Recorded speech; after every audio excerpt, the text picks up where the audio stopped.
The transmission arrived on a Tuesday. I was sitting in a basement office at the United Nations building in New York, surrounded by cold coffee and a stack of reports nobody had read in 3 weeks, when every screen in the building went white. Not black, white. A blinding, total white that lasted exactly 4 seconds before the image resolved into something I had no framework to process. It was a face, or something shaped like a face. It had too many angles where a human face would have curves, and the skin, if you could call it that, shifted between deep violet and gray like light moving through water. 2 eyes, at least, though they were sideways where ours are upright. When it spoke, the sound came before the mouth moved, as if the translation software was running a step ahead of the actual words. Attention, inhabitants of Earth. This is the Galactic Council, governing body of the Orion Arm. You are in receipt of a formal notice of violation. Your species has been found in breach of 17 intergalactic statutes, including unauthorized faster-than-light experimentation, contamination of protected celestial bodies, and failure to respond to 4 prior contact attempts. You are hereby ordered to broadcast a formal declaration of surrender to the Council frequency within 72 hours. Failure to comply will result in pacification. This message will not be repeated. Then the screens went back to normal. My coffee was still warm. I sat there for a moment, staring at the wall, and I thought, well, that happened. My name is Owen Calloway. I was 34 years old, a mid-level diplomatic liaison whose main job was translating bureaucratic nonsense between departments that refused to talk to each other. I had a small apartment in Queens, a cat named Parliament, and absolutely no qualifications for the moment I was living in. But I was in the building when it happened, which meant I got pulled into the emergency session that started approximately 9 minutes after the transmission ended. The United Nations Security Council chamber was already packed when I arrived. I found a seat near the back wall, behind a row of translators and 2 generals who looked like they had not slept in a while even before this. On the main screen at the front of the room, the transmission was playing again, this time frame by frame, with analysts annotating every millisecond of it. What I expected was panic. I had seen this room under pressure before. I had been present during crises that made headlines, during moments where the weight of decisions pressed down on everyone in the room like a physical thing. People got quiet. People got sharp. People stopped breathing fully. This room was laughing. Not everyone, but enough. A cluster of delegates near the left wall were covering their mouths, shoulders shaking. 2 of the generals were trading a look that I recognized from people who have just heard the most absurd joke of their lives and are not sure if they are allowed to find it funny. The French ambassador was sitting back in his chair with his arms crossed, not laughing, but wearing the particular expression of a man who has decided that the situation is beneath him and that he will wait for the others to catch up. The Secretary General, a calm and careful woman named Patricia Lowe, stood at the head of the table and let the laughter settle on its own. She did not shush it. She did not call for order. She waited, and when the room got quiet again, she looked at the screen, then back at the room, and said, "Well, they gave us 72 hours." "For surrender," said one of the generals. His name was Hendricks. He had the tone of a man reading out a parking ticket. "Yes." "And if we don't surrender?" "The pacification," said Patricia. There was a pause. "That's a very tidy word," said the French ambassador, whose name was Alain Dupont, and who had opinions about everything. "I wonder if they chose it carefully, or if the translator picked it." "Either way," said Patricia, "they mean to make us stop." Someone at the back said, "Make us stop what, exactly? Existing?" "Presumably just the parts they find inconvenient," said another voice. More laughter. I kept waiting for it to tip into something nervous, something brittle, but it didn't. It stayed warm, almost fond, like a room full of people who had just been told an outrageous story by a friend and were not sure yet whether to be worried or impressed. I leaned over to the woman beside me, a signals analyst named Clara Webb who had been at the United Nations longer than anyone, and who wore the expression of someone who had expected this to happen eventually. "Is this normal?" I whispered. "This?" She looked around the room. More or less. People are laughing. We just received an ultimatum from an alien government. Yes, she said, in a tone that suggested those two facts were not in conflict. I sat with that for a moment. The briefing that followed was extensive, and mostly things I did not understand. Astrophysicists came in and explained what they knew about the signal's origin point. Military analysts displayed what little imagery had been captured of the fleet that accompanied the transmission. The fleet had appeared at the edge of the solar system approximately 6 hours before the message was sent, which meant they had been there while most of the world was asleep, holding position and waiting. That part was the only part that made the room go properly quiet. The patience of it. The confidence. They had not rushed. They had not needed to. But even then, quiet was not the same as afraid. Patricia let the briefings run their course, and when the last analyst had finished, she looked around the table and asked for input. There were serious suggestions. Serious people offered serious options. But the one that cut through everything else came from a small, cheerful man named Douglas Farr, who was technically the deputy director of something called the Office of Interplanetary Protocol, a department that had been set up as a joke 6 years ago and funded mostly as a thought experiment. Douglas said, "I think we should write back." The room looked at him. "They said this message will not be repeated," he continued. "They didn't say we couldn't reply. I think we should ask for more time. On procedural grounds, we haven't had a chance to review the alleged violations, and proper diplomatic protocol requires us to be presented with evidence before any compliance can be considered." There was a silence. "They want us to surrender," said General Hendricks, "not respond to a legal brief." "Yes," said Douglas, entirely unbothered. "But we're going to respond to it like a legal brief anyway, because that's what we do. That's what humans do. We put everything in writing, and we ask for extensions, and we make the other party explain themselves. I suspect they have not had to deal with that before." More laughter. But this time it had a different quality. A sharper edge. Like people recognizing something true. Patricia looked at Douglas for a long moment, then she looked at the screen where the alien face had been. Then she looked back at the room. "Draft the response," she said. "Ask for an extension. Be polite. Be thorough. Reference precedent where you can." "What precedent?" someone asked. "We've never done this before." "We'll find some," said Douglas. Patricia stood up from her chair, and the room came to attention in that instinctive way it always did when she was about to leave. But before she walked out, she stopped at the microphone that was still live to the council frequency and said, quite calmly, "Tell them we need more time. We are still deliberating." She paused. "And tell them to please repeat the list of violations. We want to make sure we have them correctly." She walked out. I stayed in my seat for a while after the room began to empty, trying to organize my thoughts into something that made sense. Outside, I knew. The world was waking up to the news. Every screen, every phone, every channel would be carrying the transmission now. By this time tomorrow the debate would be everywhere, and the word, pacification, would be the most searched term in every language on Earth.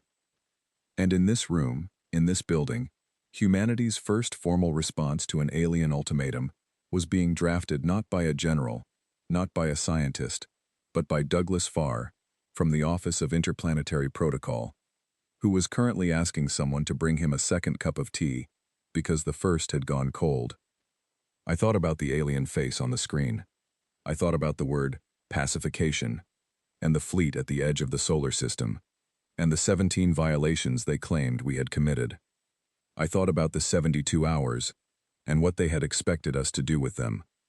They had expected us to be afraid, to scramble, to debate surrender terms and argue about what we could keep and what we would have to give up, the way a city discusses what to do when an army appears at the gate. Instead, Clara Webb was already building a signals archive of the transmission's metadata. Douglas was on his third draft. General Hendricks was on a call to somebody I was not cleared to know about, speaking in a low voice and occasionally nodding at nothing. And 3 floors above us, a woman named Patricia Lowe had already decided, without saying it out loud in any room I had been in, that we were not going to surrender. Not in 72 hours. Not ever. I did not fully understand why I found that comforting. We were one small planet with a fleet of unknown strength parked at our doorstep, and an alien government with 4,000 years of unbroken compliance behind it, pointing at us and saying, "Your turn." But I had watched the room laugh, and somehow, that was enough. I picked up my cold coffee, drank the last of it, and went to find Douglas to offer my help with the brief.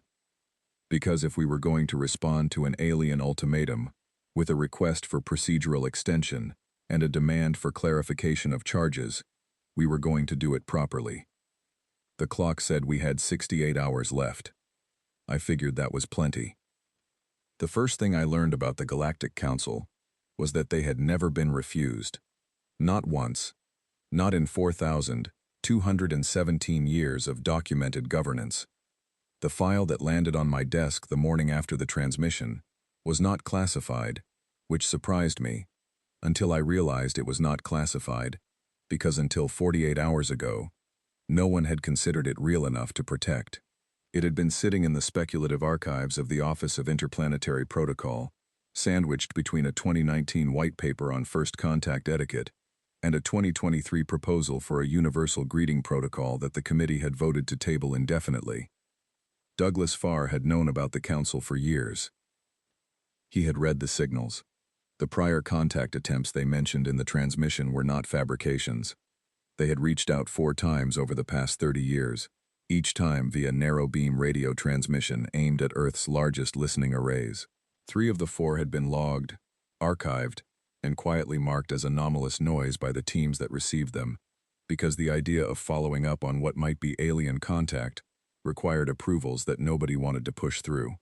The 4th had made it up the chain to a 3-person committee in 2019, which had determined that more study was needed, and had tabled it alongside the greeting protocol proposal.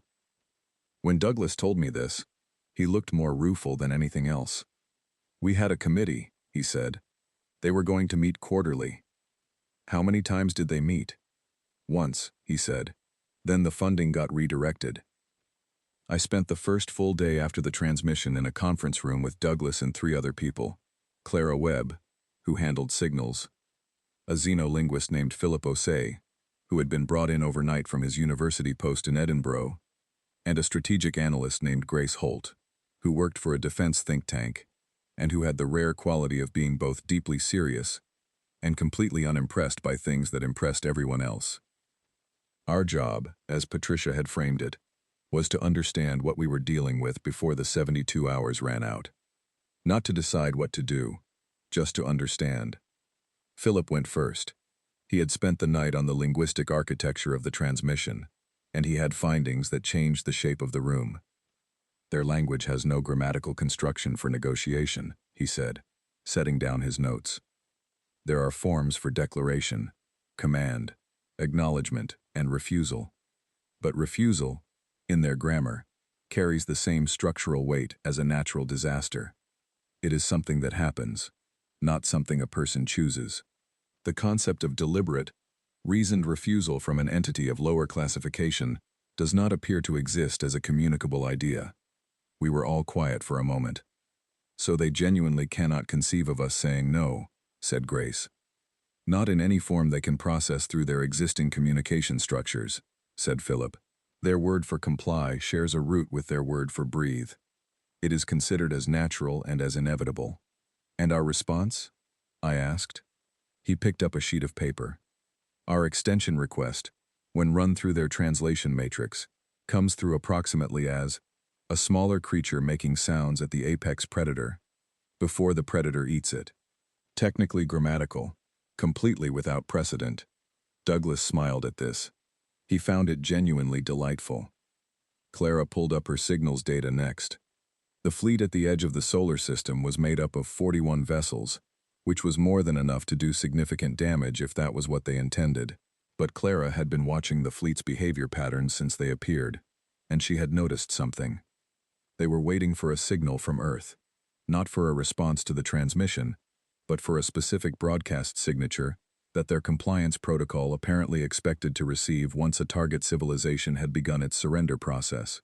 A kind of bureaucratic handshake, We are beginning to comply, ping. They're not watching us, she said. They're waiting for the acknowledgement code. Their models assume we are in the process of broadcasting it. When it doesn't come, the protocol moves to the next step, which, based on their prior operations, involves a warning demonstration. How long before the protocol advances? Grace asked. At their standard pace, another 40 hours. Grace nodded and wrote something down. I watched her and tried to read her face. But Grace Holt's face was not something you could read without permission. She shared what she wanted to share and nothing else. What she shared next was the intelligence picture on the Council's member species, and, more specifically, what she called structural vulnerability. The Council had 27 member species. Of those, 11 held what amounted to permanent seats with veto power. The other 16 were junior members whose votes counted for less, and whose opinions were managed rather than considered. In 4,000 years, the block of 11 had never fractured on a compliance vote. They had disagreed on other things: trade routes, resource allocation, territorial boundaries. But on the question of bringing a non-compliant species into line, they had voted as one. Why? I asked. Because it had never mattered enough to disagree about, said Grace. Every prior civilization either complied immediately or was pacified so quickly that dissent was pointless. There was no case where the situation lasted long enough to create political friction. We are creating political friction, said Douglas. We are, she agreed. And there are at least 4 junior council species who have privately chafed under the permanent block's authority for decades. They have grievances. They have been waiting for a moment when those grievances might become useful. I started to see the shape of what she was describing. We're not just a problem to be solved, I said. We're an opportunity. Grace looked at me. If we survive long enough to be useful, yes. Philip had one more thing to add.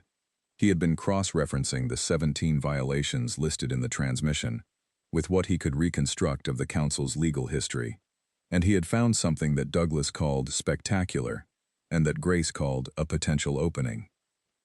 3 of the 17 violations involved interference with protected celestial bodies, specifically the 2 asteroid mining operations and the lunar construction projects that had gone ahead without Council approval, because we had not known the Council existed when we approved them.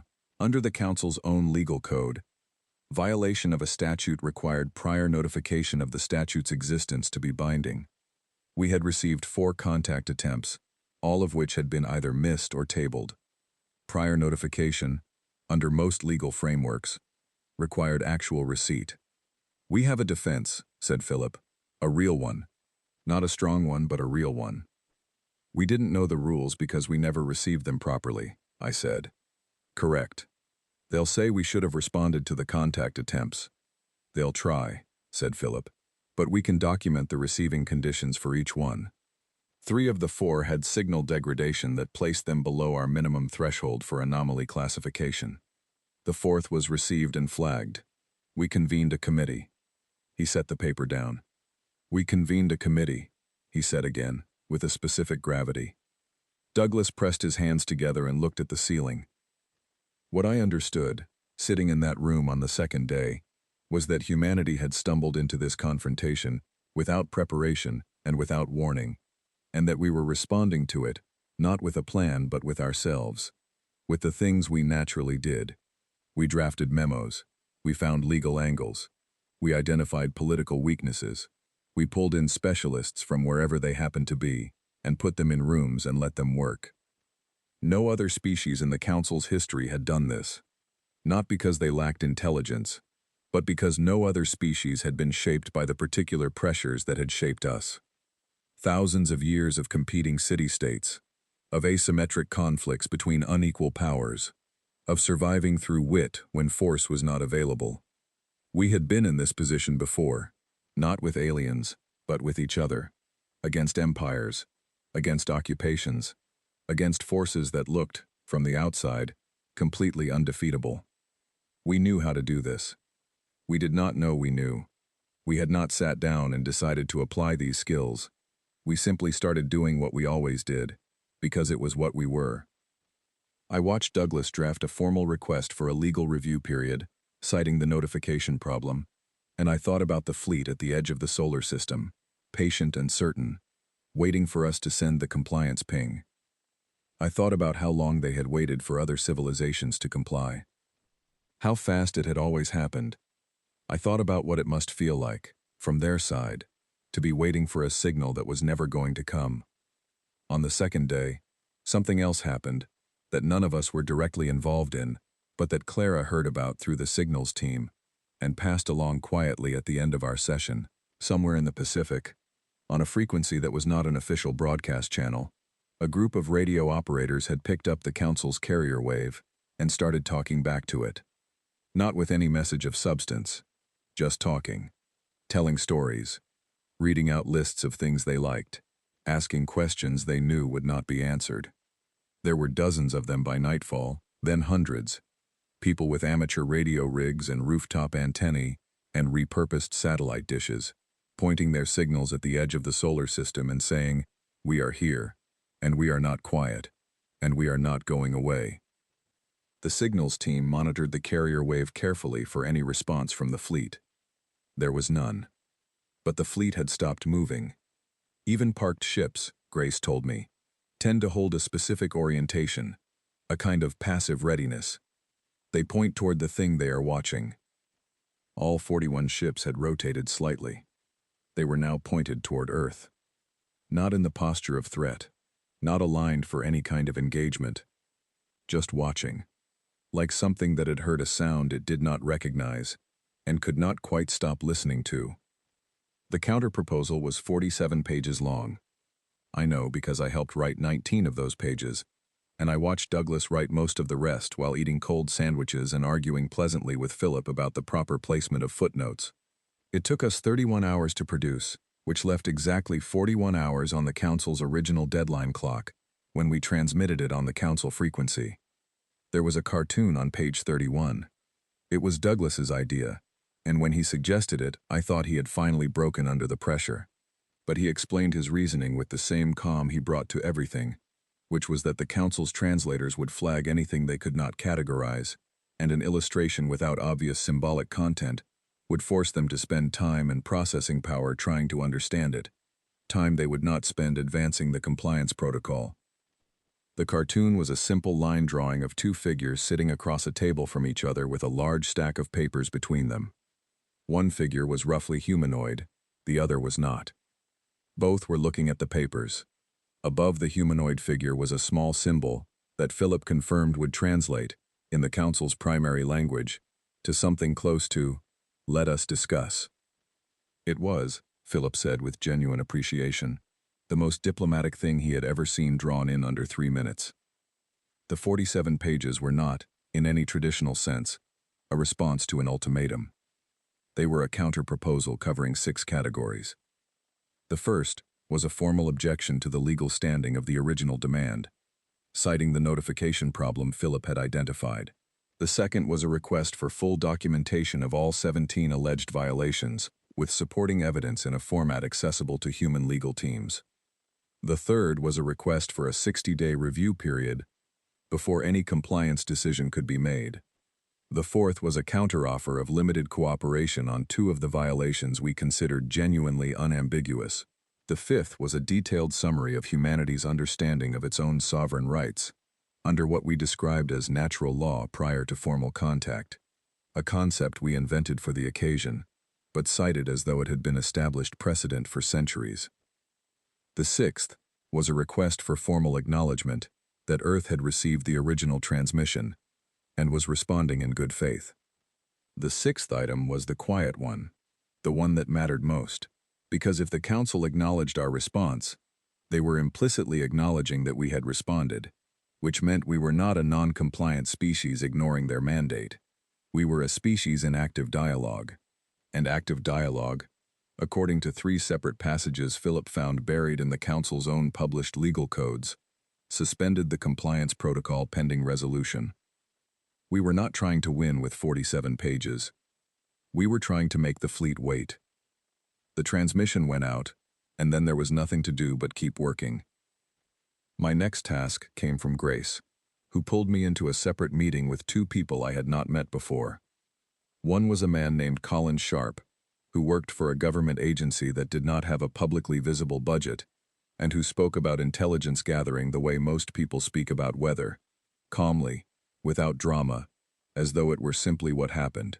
The other was a woman named Iris Nakamura, who was officially on loan from a technology research firm and who had, in the past 18 hours, built a working model of the Council's communication array architecture, based entirely on signal analysis. What Iris had built was not a weapon, it was a map. She showed it to me on a large screen, all nodes and relay points and handshake frequencies, and she explained that the Council's communication system was elegant, but not especially hardened against a specific type of interference. Not jamming, which they had certainly accounted for. Something quieter. Noise, she said. What kind of noise? The kind that looks like partial signal corruption, like transmission decay over long distances. The kind that, if you inject it precisely, makes the receiver unsure whether it has received a complete message or a fragment. And you can do that? She tilted her head slightly, which I took as confirmation. The effect, she said, is that the receiver requests retransmission, which takes time. If the Council's internal communications between the fleet and their home command are running through a slight uncertainty about whether messages have arrived intact, the internal decision-making process slows down. They stop advancing the protocol, I said. They stop advancing anything until they can confirm that their own system is functioning correctly, said Colin. Which it will be. We would not damage it. We would simply make it doubt itself. How long? Grace asked. That depends on how long before their diagnostic teams isolate the source, said Iris. Estimated 12 to 30 hours, assuming they run standard checks. Grace looked at the map for a long moment. Then she nodded once. Do it, she said, carefully. I was not present when Iris ran the injection. I heard about it afterward through Clara, who confirmed that the fleet's outbound communication rate had dropped by 60% within 4 hours of the operation, which meant the fleet was waiting for confirmation from home before taking any action, which meant the protocol clock had, effectively, stopped. Not broken, not shut down, just paused, quietly, at the source. While that was happening, something equally quiet was happening on a different level entirely. Douglas had been making contact, through back channels that I gradually understood were maintained for exactly this kind of purpose, with representatives of 2 junior council member species, not official contact, not anything that could be logged or traced to a government. More like a message in a format that could be dismissed as a navigational error, sent to a frequency that happened to be monitored by someone who happened to be interested. The 2 species were called, in translated names, the Veth and the Osso. Both were junior members. Both had been members of the Council for roughly 200 years, which in Council terms made them recent arrivals who were still being managed rather than consulted. The Veth had a territorial complaint that had been pending review for 60 years. The Osso had an economic dispute with one of the permanent block members that they had been unable to bring to formal hearing, because the permanent member sat on the committee that would have heard it. Both of them, it turned out, found Earth's response to the Council's ultimatum fascinating. Not alarming, not threatening, fascinating. Douglas showed me the first translated exchange with the Veth representative, and I read it twice, because I wanted to be sure I was understanding it correctly. The Veth had asked, through the careful indirection of the message format, whether Earth's counterproposal was a negotiating tactic or a genuine expression of legal objection. Douglas had replied that it was both. The Veth had taken 2 hours to respond, and then said, "We did not know both was possible." I thought about Philip's explanation of the Council's language, the way their grammar had no real structure for deliberate refusal, no architecture for the idea that a smaller power could look at a larger one and say no, with a documented legal brief attached. I thought about the Veth, 200 years in a system where compliance was as natural as breathing, and what it might feel like to suddenly see someone breathe differently. On the 32nd hour after the counterproposal was sent, the Council replied. Not with an acceptance. Not with a rejection. With a question. A single question, transmitted on the council frequency in their primary language, which Philip translated within minutes, and then read to the group with an expression of quiet wonder. "They are asking," he said, "who authorized our response?" The room looked at him. "They want to know what governing entity produced the 47 pages," he continued. "Their models expect a single decision-making entity, a ruler, a council, a designated authority class. They are trying to locate our chain of command so they know who to hold responsible." "What do we tell them?" I asked. Philip looked at Douglas. Douglas looked at the ceiling for a moment. "Tell them," he said, "that the document was produced by a committee, and that the committee is still in session, and that additional materials may be forthcoming." Someone in the room laughed. Philip sent the reply. The council took 6 hours to respond to that one. 6 hours, which Clara told me was the longest gap between their messages since the first transmission. She said the signals suggested they were not having a simple conversation on their end. They were having something that looked, from the outside, like an argument. The second reply from the council was 4 sentences long. Philip read it carefully, went back over it once, and then looked up. "They are acknowledging receipt of our counter-proposal," he said. "They are stating that it requires review. They are granting a limited extension of the compliance period pending that review. And they are requesting a direct communication channel with Earth's authorized representative." The room was very quiet.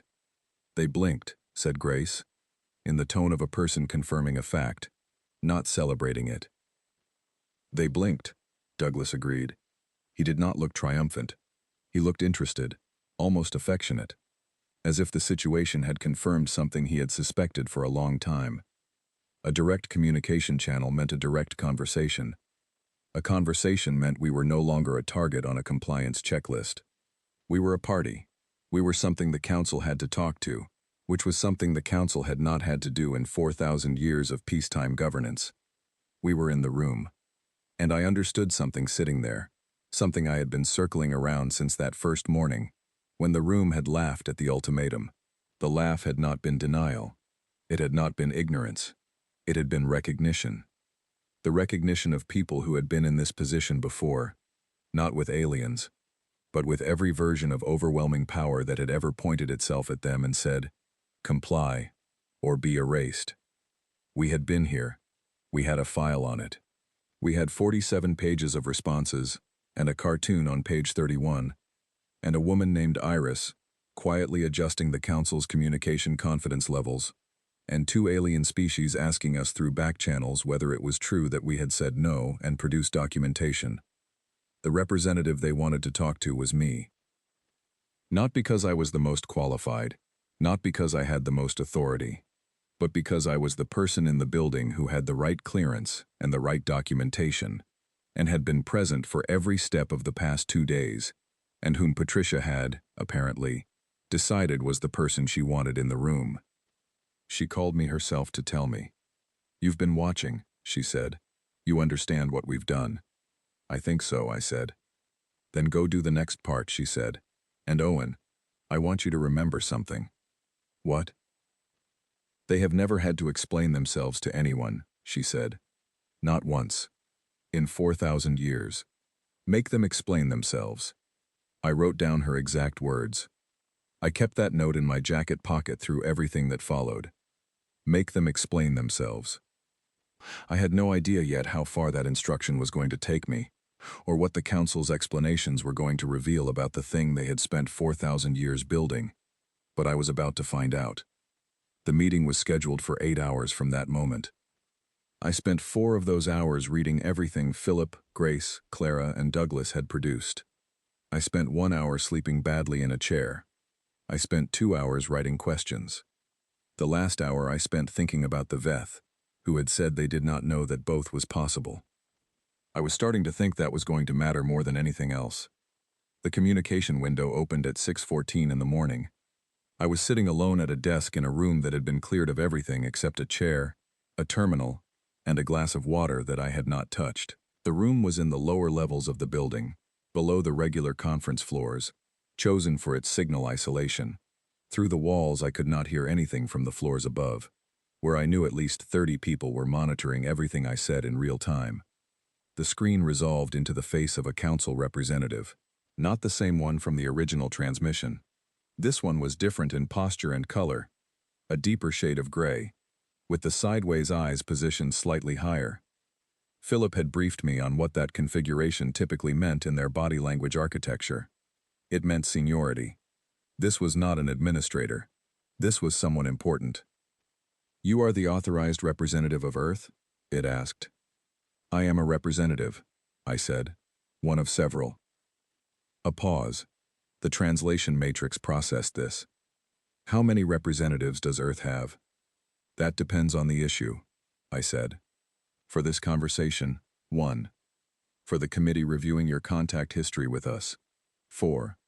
For the group assessing the legal standing of the violations, 3 more. For the signals team monitoring our current exchange, approximately 8. Another pause. Longer. "Your governance structure is unclear to us," it said. "I understand," I said. "I imagine that is frustrating. I want to be helpful where I can. I am ready to answer questions about our governance, if you can first answer some questions for me." "That is not the format of this communication." "I know," I said. "I would like to propose a different format." Philip had told me that their grammar had no construction for deliberate refusal by a party of lower classification, but it also had no strong construction for a simple exchange of questions between parties of different classification. They were not structured for dialogue. They were structured for command and compliance. A back and forth required them to operate in something slightly outside their default mode, which meant they would be slightly slower, slightly less certain, slightly more likely to pause and recalculate. I was going to live in those pauses. "What questions," the representative said, "do you believe require answers before this dialogue can proceed?" I picked up my notes, not because I needed them, but because I wanted the representative to see that I had them. "Your transmission cited 17 violations," I said. 3 of those involve interference with protected celestial bodies. Can you confirm the date on which those protections were formally registered with Earth?" A pause. "The protections are universal." "I understand that is the position," I said.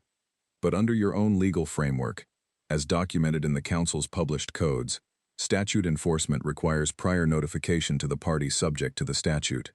Can you confirm when that notification was delivered to Earth, and in what format, and through what channel, and with what confirmation of receipt?" Longer pause. "Prior contact attempts were made." "Yes," I said. 4. I have documentation on all 4. The first, third, and fourth arrived at receiving arrays operating below the minimum signal threshold for anomaly classification under our then current protocols. The second was received, logged, flagged for review, and referred to a committee in 2019. That committee met once and tabled the matter pending further study. I have meeting minutes. I said that last sentence as calmly as I could, which was the calmest I have ever said anything in my life. "Meeting minutes," the representative repeated. I could not read its tone, but the pause that followed was the longest one yet. "Yes," I said. "We document our meetings. We have documentation going back quite far. I am happy to provide relevant portions. The point I am raising is that your prior contact attempts do not constitute formal notification under the terms of your own statute enforcement protocol, which means the legal standing of at least 3 of the 17 violations is currently unclear. This is a matter for legal review," it said. "I agree," I said. "That is why we requested a 60-day review period."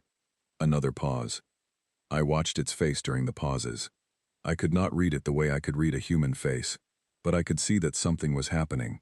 Some form of recalculation. Something that was not anger, and was not dismissal, and was not the bored confidence of an entity that had never had to think twice about compliance. It looked, if I had to name it, like concentration. It was thinking.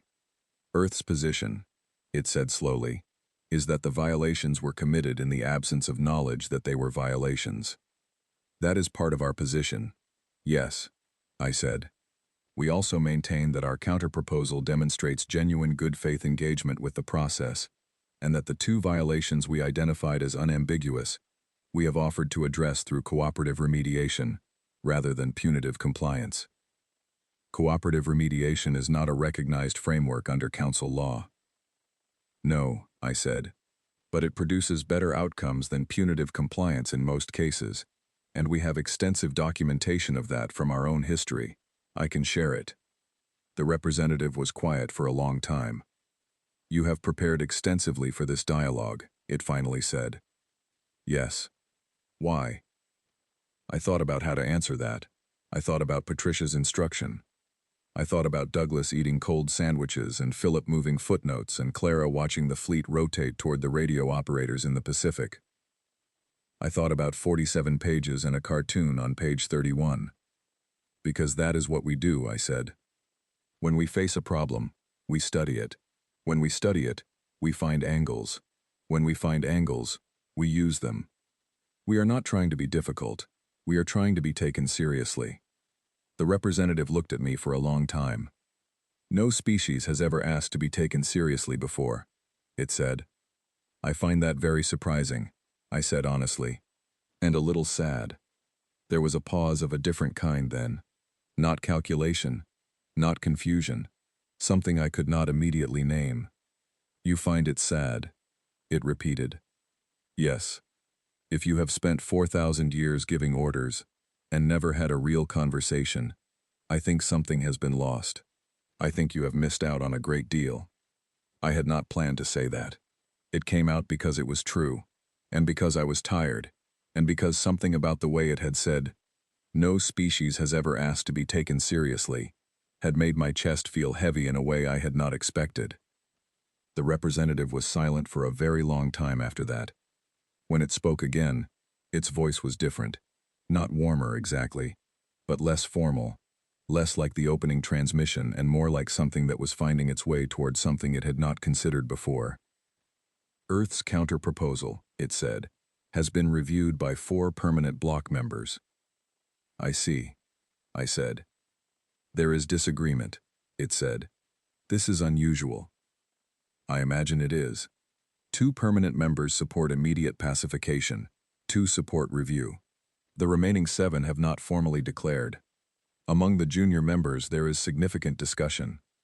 It was telling me the internal state of the council, voluntarily, without being asked. I kept my face still, but under the table, I pressed my hand flat against my thigh to keep it from trembling. That sounds like a complex situation, I said. It is. Another pause. Your counter-proposal referenced natural law prior to formal contact. This framing does not exist in our legal architecture. I know, I said. We invented it. But the logic behind it is sound. Before a law can be broken, the person must know the law exists. That is a principle we hold fundamental, and we believe it would be recognized as fundamental by any system of governance that values fairness over authority. You are saying our system prioritizes authority over fairness. I am saying that it might, I said carefully. I am not saying that is wrong. I am saying it is worth discussing. That is what we are here to do. The representative looked at me. You are very comfortable with discussion, it said. It is one of the things we are best at, I said. The session lasted 4 more hours after that. We did not resolve anything. We were not expected to. What we did was talk, genuinely talk, through a translation matrix that Philip later told me had flagged 17 new grammatical constructions that had not appeared in the Council's communication records before. Constructions that the matrix had to build in real time to handle concepts the Council's language had not needed to carry. Things like reasonable doubt, and good faith effort, and mutual benefit, and, let me explain what I meant by that. When the session ended, the representative said, before closing the channel, we will convene. This is not resolved. I know, I said. We are not going anywhere. It looked at me for a moment. That much is evident, it said. The channel closed. I sat in the empty room for a while. Someone knocked on the door and came in with coffee, and I drank it while Clara's voice came through the room's speaker. telling me that the fleet had gone to an even more passive orientation, that 3 junior council members had transmitted messages on back channels within an hour of the session ending, and that one of the permanent block members had requested a copy of our meeting minutes from 2019. Our meeting minutes. From the committee that had met once and tabled everything and redirected the funding. Someone wanted to read them. I thought about the Veth again. About how they had not known that both was possible. About 4,000 years of unbroken compliance, a system so certain of itself that it had never needed to wonder whether it was right. We had put a crack in it. Not with force, not with any threat, with 47 pages and 4 hours of talking, and a willingness to sit in a room and make them explain themselves until they started, slowly, to wonder whether they could. The first thing the council did after our session was go silent for 11 hours. Not quiet, silent. No outbound communication of any kind from the fleet. No carrier wave activity. Nothing on the back channels. Clara watched the signals with the careful attention of someone waiting for a very specific kind of news. And for 11 hours the news was the same. Nothing. I slept through 4 of those hours. Not well, but enough. When the silence broke, it did not break with a message from the permanent block.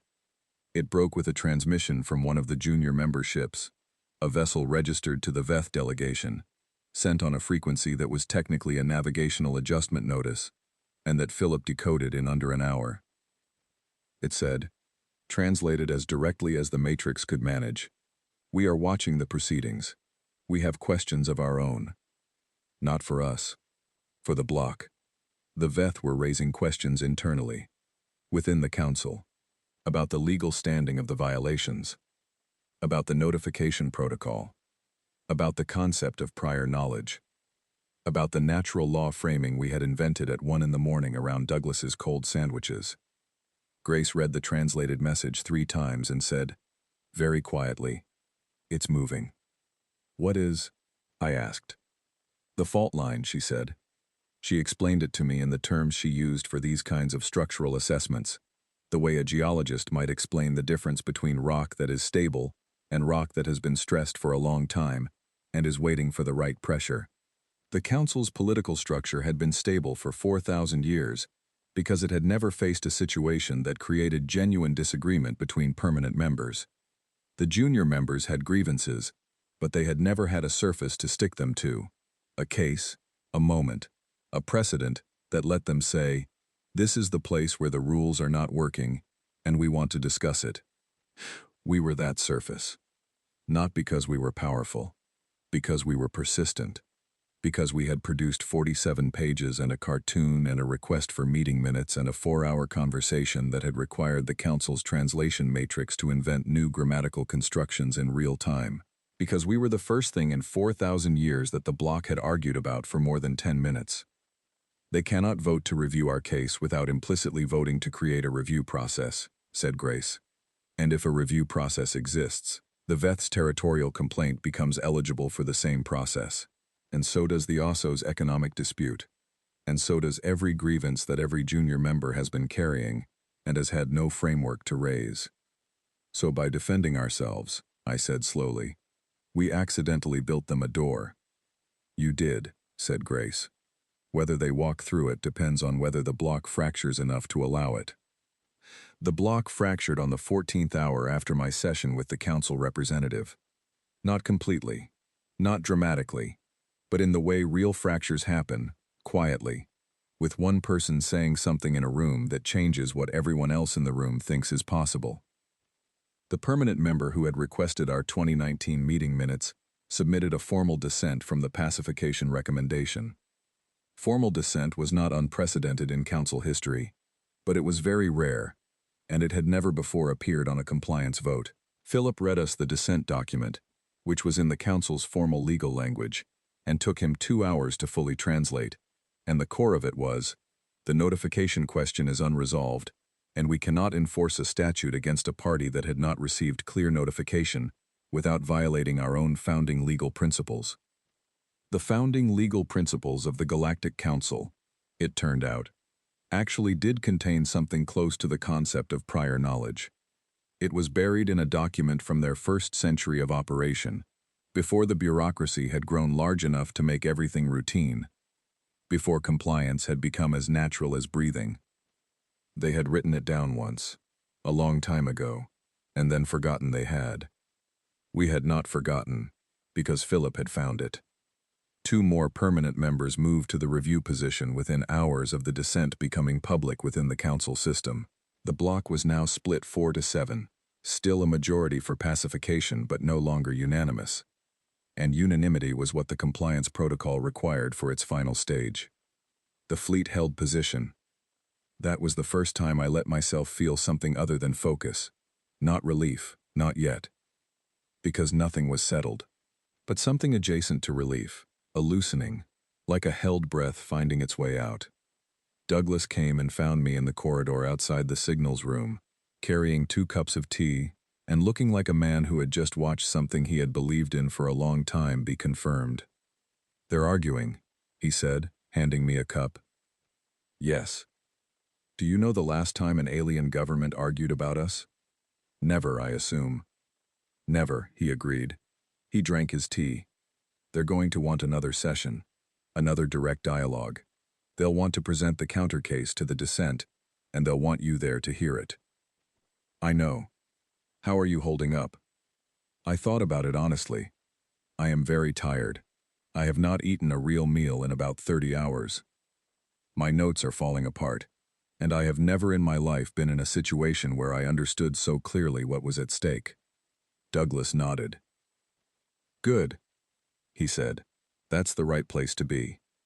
The second session was different from the first. There were 3 council representatives on the channel this time. The senior one from my first session and 2 others. One of them, based on the signal origin Philip traced, was from the OSSO delegation. The second was from one of the permanent bloc members that had moved to the review position. The arrangement was irregular by council standards. Philip told me that having a junior member and a dissident permanent member in the same communication session as the senior representative had no real precedent. They were improvising. We were making them improvise. "We have reviewed your counter-proposal," the senior representative began. "There are positions within the council that are not reconciled." "I understand," I said. "I hope the discussion has been useful." "It has been unusual." "Those 2 things are often the same," I said. The OSSO representative spoke next. Its voice was different in character, faster, more variable in pitch. Philip had told me that their species communicated through tone variation more than syllabic content, which meant their emotional states were harder to mask in translation. What came through the translation was something like eagerness. "Your document referenced a principle of mutual benefit in dispute resolution," it said. "This principle does not appear in council law. Where does it originate?" "From our own history," I said. "When 2 parties in a dispute find a resolution that benefits both, the resolution tends to hold. When one party imposes a resolution on the other, it tends to require ongoing enforcement. Enforcement is expensive and unstable. Mutual benefit is self-sustaining." "You have evidence for this," it said. "Not a question." "Extensive documentation," I said. "Centuries of it. In many different cultural and political contexts, the principle holds across very different types of parties, different sizes, different power levels. The outcome is consistent. Mutually beneficial agreements last longer than imposed ones." "We would like to review that documentation," it said. The senior representative shifted slightly. I could not tell whether that was discomfort or something else. "That review can be arranged," I said, "as part of the 60-day period we requested." "The 60-day period has not been formally granted," said the senior representative. "No," I said, "but the compliance protocol has also not been advanced, which suggests that a practical 60-day period is already in effect." A pause. "That is a fair characterization," said the dissident permanent member, speaking for the first time. Its voice was measured, careful, the voice of someone who had thought about every word in advance. "The protocol cannot advance while questions of legal standing remain unresolved. Those questions may require up to 60 days to process through proper legal review." It was telling me that the 60 days were real. not granted officially, just real. We appreciate the thoroughness of the process, I said. The session continued for another 3 hours. We covered the notification question in detail, and I presented the documentation Philip had prepared, and the OSO representative asked questions that were sometimes more pointed than the senior representative seemed comfortable with. And the dissident block member listened to everything with that careful, measured attention, and occasionally said things that clarified the record in ways that clearly supported our position, without ever openly saying so. By the end of the session, the shape of a framework was visible. Not an agreement. Not yet. But the possibility of one. A structure in which Earth's violations would be formally reviewed, under a process that included notification verification, in which the natural law framing we had invented would be entered into the record as a proposed amendment to the existing framework, in which our 60-day period would be recognized, and in which, at a point that was not yet specified, Earth would be invited to address the full council. That last part came from the dissident permanent member, near the end of the session, offered carefully in the grammatical construction for formal proposal. An address to the full council, I repeated. To present your position, it said. In full session, as a recognized party. I kept my voice even. We would accept that invitation. It is not yet an invitation, said the senior representative. It is a proposal. Of course, I said. I look forward to its becoming one. After the channel closed, I sat for a long time. Then I called Douglas. They're going to invite us to speak to the full council, I said. I heard, he said. He had been monitoring, of course. That's what we wanted. Yes. How did you know it would work? I asked. When you suggested the counter-proposal, the 47 pages, the cartoon, how did you know any of it would work? He was quiet for a moment. I didn't, he said. I knew that doing nothing would definitely fail. Doing something had a chance. And I knew that the something we would do would be recognizably human, which meant it would be something they had never encountered before. That seemed like an advantage. It was, I said. Owen, he said, when they invite you to the full session, take the meeting minutes. The ones from 2019? Yes, the ones from the committee that met once and tabled everything. I want them in the room. I laughed. It felt strange and good to laugh. Why? Because it's true, he said. Everything we've done has been true. We've never once told them something that wasn't real. That's why it's working. They are not used to dealing with something that is simply and genuinely and thoroughly itself. I thought about that for a long time after we hung up. The world outside was still doing what it had been doing since the transmission. People were watching the news and talking and arguing and making things, which was also what they had been doing before. Somewhere in the Pacific, the radio operators were still on the carrier wave frequency, though now they had been joined by groups on every continent, and the signals team had started archiving the transmissions because they had become, Philip said, OJ's themes, the most diverse and sustained act of voluntary communication in human history. People talking into a frequency aimed at the edge of the solar system, not expecting answers, not demanding anything, just refusing to be quiet.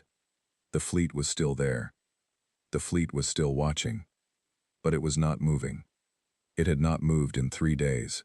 And in the council chambers, wherever those were, something was happening that had not happened in 4,000 years. An argument that had not resolved itself. A vote that could not achieve unanimity. A junior member asking questions in a session that had no precedent. A dissident permanent member reading meeting minutes from a committee that had met once in 2019. The clock that had started at 72 hours was not running anymore. It had been replaced by something else. Not a deadline, a negotiation. And in a negotiation, the side that runs out of patience first tends to lose. We were not going to run out of patience. We had committees. We had documentation. We had decades of experience sitting in rooms where nothing was resolved and finding ways to keep talking until something was. We were exceptionally good at this. The fleet was going to be there for a while. And so were we. The invitation came on the 4th day. It arrived not through the council frequency but through the VETH back channel, which was, as Colin pointed out, itself a message. The formal council frequency was for commands and compliance and official positions. The back channel was for something the council's communication architecture apparently did not have a name for yet: preference. The Veth wanted us there, they had pushed for it, and they had found allies. Philip spent an hour with the invitation's phrasing and came back to the group with findings that changed the atmosphere in the room. The formal wording of the invitation describes Earth as a, quote, party seeking recognition, end quote, he said. That is a legal classification that has appeared in council documents exactly twice in their recorded history. Both times it referred to species applying for junior membership. Both times the application was approved. No one said anything for a moment. They're not inviting us to defend ourselves, said Grace. They're inviting us to join. The vote hasn't happened, said Douglas carefully. This is not a guarantee. No, said Philip. But the language is intentional. Someone chose it. We had 4 hours to prepare. What I remember most about those 4 hours is not the preparation itself, though there was a great deal of it. I remember the quality of the silence in the room between the bursts of activity. It had a different texture than the silence of the first day, when people were processing shock, or the silence of the third day, when we were all running on no sleep and compressed focus. This was the silence of people who were starting to believe something. Grace updated me on the council's internal political state. The permanent bloc now stood at 5 in favor of full review, and 6 in favor of continued pacification pressure, a split that was unheard of, and that had produced, she said, something that the council's own historians would probably spend decades studying. 3 junior members had formally filed procedural complaints about the handling of the Earth case, citing the notification question as a precedent that affected their own situations. The OSO had gone furthest. They had filed a formal request for the establishment of a review committee with junior member representation, something that had been proposed and refused 7 times in 200 years. They had filed it now because the framework we had outlined in our 47 pages gave them language for it that they had not had before. The concept of prior notification, the principle of mutual benefit, natural law prior to formal contact. We had handed them tools without intending to, and they had picked them up and used them. I thought about Patricia's instruction, make them explain themselves. I thought about how it had not just made the council explain itself to us, but to each other, and to the junior members who had never had a forum for their own questions. We had not just created a crack, we had accidentally built a whole architecture around it. The session with the full council was unlike anything I had been in before, and I have been in rooms under pressure my entire career. It was conducted over a live channel with simultaneous translation feeds running in 47 languages on Earth's monitoring systems. Every word I said was being watched by people I would never meet, in cities I had never visited, in languages I could not speak. I thought about that for exactly 1 second, and then I let it go, because there was no version of handling it well that involved thinking about it. There were representatives of all 27 member species on the channel. Most of them I could not see clearly. The senior representative from my first session sat at the center. Around it were others, arranged in a pattern that Philip had briefed me on. The permanent block members occupied the inner ring, the junior members the outer. It was a visual statement of the hierarchy, right there in the geometry of the room. I noted it. I set it aside. I would come back to it. The senior representative opened the session with a formal recitation of Earth's position. Species of approximately 9 billion individuals, technologically advanced, not yet formally integrated into galactic governance, currently under compliance review for 17 alleged violations. Then it said, Earth's representative has been granted speaking rights. Owen Calloway, you may address the council. I had notes. I had the meeting minutes from 2019. I had Philip's legal analysis and Grace's political assessment, and 47 pages of counter-proposal, and everything Douglas and Clara and Iris had built over the previous 4 days. I started with none of it. My name is Owen Calloway, I said. I work for the United Nations, which is the closest thing Earth has to a unified government, though our governance is not unified in the way yours appears to be. I want to be honest about that from the beginning, because I think honesty is what this conversation requires. I paused. I also want to say something that is not in any of the documentation we have provided, because documentation is good at facts but not always good at truth.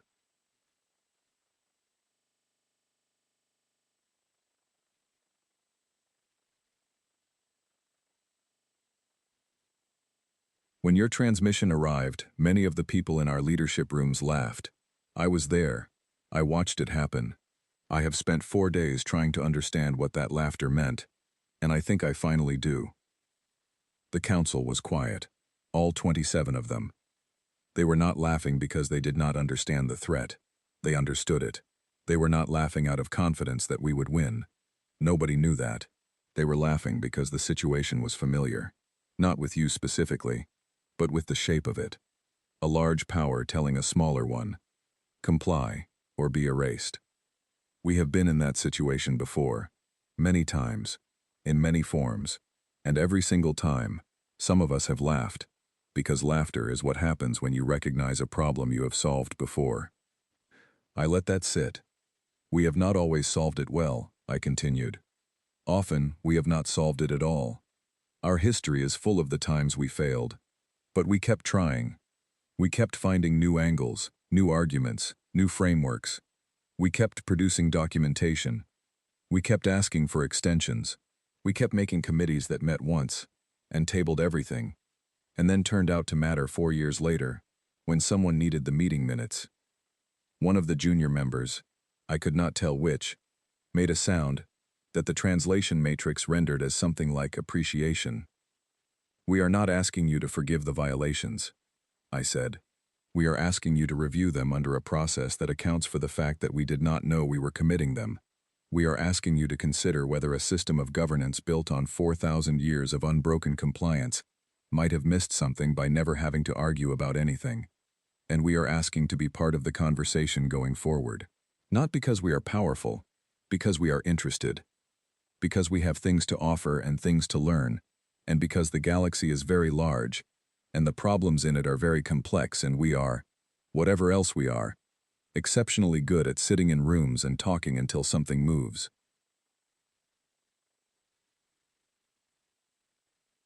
I picked up the meeting minutes from 2019. I brought these, I said.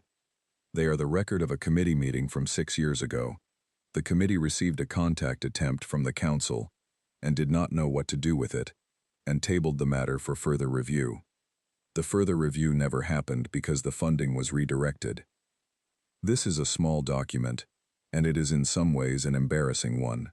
But I brought it because it is true. It is exactly what we did. We did not ignore you. We just were not ready. And now we are here, ready or not, and we are trying. I set the minutes down. We would like to try together, I said. That is the full extent of Earth's position. We would like to be in the room. We would like to be useful. We would like, over time, to understand how this works, and to contribute to making it work better. In exchange, we offer exactly what we have demonstrated over the past 4 days: thoroughness, creativity, genuine good faith, and a truly remarkable number of pages of documentation. There was a long silence. Then the OSO representative spoke. The principle of mutual benefit that your document described, it said. You believe it applies here? I do, I said. I think Earth's membership in this council benefits both parties. I think the questions we have raised benefit every member who has had questions they could not raise. And I think a council that has never had to explain itself to anyone is a council that has missed the opportunity to find out whether its principles are as strong as it believed. And if the vote does not favor your membership, asked the senior representative, then we go home, I said. We continue working on the violations we have agreed are unambiguous. We continue the legal review of the others. We continue the dialogue through whatever channels remain open. We do not disappear. We do not stop.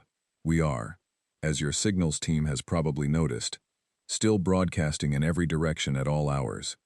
That is not going to change. We will simply continue being ourselves, which is, I believe, the only thing we have ever been particularly good at. The session was suspended for deliberation. I sat in the signal room alone for 90 minutes. Then Clara's voice came through the speaker, quiet and careful, reading me the result. The permanent block, 6-5 in favor of review, with 1 member abstaining. Junior members, 14 in favor of full membership consideration, 2 opposed, 2 abstaining. Combined, a majority, not unanimous, not a landslide, but a majority. The first time in the Council's history that a compliance case had ended not in pacification or submission, but in something genuinely new. Earth was admitted as a provisional member of the Galactic Council, subject to a formal review period of 1 standard council year, with a full membership vote to follow. I sat very still for a moment. Then I called Patricia. "How did it go?" she asked. "We're in," I said. She was quiet for exactly 2 seconds. "Good," she said. "When's the first meeting?" "They're scheduling it." "And you'll be attending?" "Apparently." "Good," she said again. Then, after a pause, "Owen, you know this is just the beginning." "I know. They have 4,000 years of institutional habits to work through. There will be resistance. The members who voted against us will be watching for any reason to revisit the decision." "I know. You're going to need to keep doing what you've been doing. Talking, documenting, finding the angles." "I know," I said. "I have already started a list of amendments I want to propose to their standing agenda." A longer pause.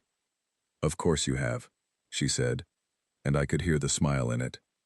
The first formal council meeting was scheduled for 8 days later. I spent the time preparing, sleeping finally in a real bed for the first time in almost a week, and thinking about what Douglas had said, that everything we had done had been true. We had never claimed to be something we were not. We had not pretended to be stronger or more organized or more unified than we were. We had shown up as exactly what we were, chaotic and thorough and exhausting and genuinely interested, and it had been enough. Not because it was impressive, because it was unprecedented. On the morning of the first meeting, I gathered my notes and my documentation and the 2019 meeting minutes, which I had decided to keep with me as a kind of reminder. A reminder that the thing that changed everything was not a weapon or a strategy or a diplomatic masterstroke. It was a committee that met once, funding that got redirected, a file that sat in an archive for 6 years, and a transmission that arrived on a Tuesday when I was sitting in a basement office with cold coffee and changed the shape of everything.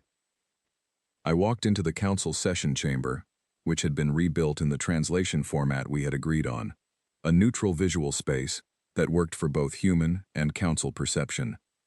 I found my seat. I placed my notes on the table in front of me. I placed the 2019 meeting minutes on top. Around me, 27 species were doing whatever it is that 27 species do before a meeting starts. Some were still, some were shifting. The Veth representative, who I had never seen before in person, looked at me from across the table with its sideways eyes and made a gesture that Philip had told me, when I described it later, was the council equivalent of a nod. I nodded back. The council chair, not the senior representative but someone else, a permanent member from a species I had not interacted with yet, called the session to order. "First item on the agenda," it said, reading from a document on the table in front of it. I had already read the agenda. I had notes on every item.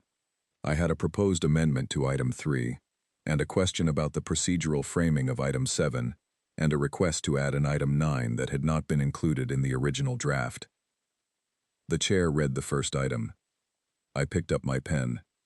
We had a lot of work to do. The galaxy was very large. The problems in it were very complex.